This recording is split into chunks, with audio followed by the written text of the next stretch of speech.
आज या ठिकाणी बैठक घेतली नेमकी का वेळ येते कारण अनेक बैठका झालेल्या आहेत माहितीच्या परत परत माहितीला एकत्र यावं लागते प्रचाराची वेळ आहे काही अजून अंतर्गत पहिली गोष्ट अशी आहे की अशा पद्धतीचं गैरसमज होऊ नये की वारंवार आम्ही बैठका घेतल्या ही पहिलीच बैठक आहे ज्या बैठकीला भारतीय जनता पक्षाकडनं चंद्रकांत दादा उपस्थित आहेत शिवसेनेकडनं मी उपस्थित आहे आणि उमेदवार म्हणून स्वतः शिवाजीराव आढळराव पाटील सर उपस्थित आहेत ही पहिलीच बैठक आहे अशा काही वारंवार कुठेही बैठका झालेल्या नाहीत आणि याच्या अगोदर शिवसेनेच्या पदाधिकाऱ्यांची जी बैठक झाली त्या बैठकीमध्ये एकमुखानं आम्ही कसलंही मार्गदर्शन न करता माननीय एकनाथ शिंदे साहेबांच्या नेतृत्वाखाली शिवाजीदादा आढळराव पाटलांना निवडून आणण्याचा संकल्प सगळ्या शिवसेनेच्या पदाधिकाऱ्यांनी केलेला आहे याच्यापूर्वी अशी समन्वयाची कुठेही बैठक झालेली नव्हती या मतदारसंघात ही पहिली आणि शेवटची बैठक आहे याच्यानंतर किमान 2.5 ते 3 लाखांना शिवाजीदादा आढळराव पाटील हे लोकसभेमध्ये जातील अजूनही भाजप शिवसेना आणि राष्ट्रवादीच्या पदाधिकाऱ्यांचा आपण एकीकडे म्हणतो महायुतीचा उमेदवार समन्वय दिसत नाहीये का मतदारसंघामध्ये किंवा प्रचारामध्ये उमेदवाराचा प्रचार हा प्राथमिकदृष्ट्या सुरू झालेला आहे अजून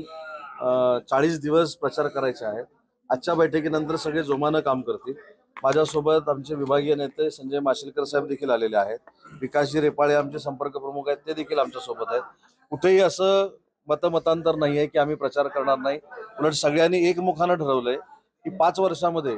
विकासात्मक जो 25 वर्ष मतदारसंघ मागे गेलाय त्याला पुन्हा एकदा ट्रॅकवर आणण्यासाठी शिवाजीराव आढळराव पाटील लोकसभेमध्ये जाणं हे काळाची गरज आहे हे तिन्ही पक्षाच्या आणि मित्रपक्षांच्या कार्यकर्त्यांची भावना आहे त्याच्यामुळे कुठेही खदगत नाही कुठेही गैरसमज नाही सगळे एक दिलानं काम करतील आणि आढळरावांना निवडून आणतील आज बैठकीला भाजपचे काही नेते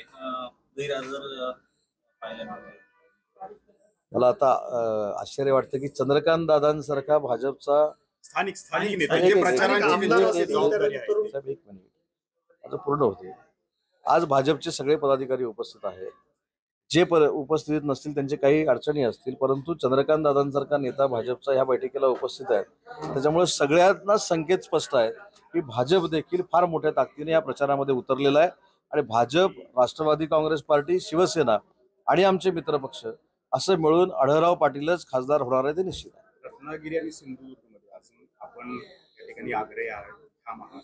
नेमकं काय तिथं परिस्थिती होणार आहे काही चिन्ह बदलण्याची रत्नागिरी आणि सिंधुदुर्ग मतदारसंघाची निवडणूक जी आहे 3ऱ्या टप्प्यामध्ये आहे त्याच्यामध्ये 14 तारखेला फॉर्म भरायला बहुतेक सुरुवात होते आणि 19 तारखेपासून फॉर्म भरायचे आणि 7 तारखेला निवडणूक आहे पहिल्या टप्प्याच्या ज्या निवडणूक आहेत दुसऱ्या टप्प्याच्या ज्या निवडणूक आहेत त्यांचं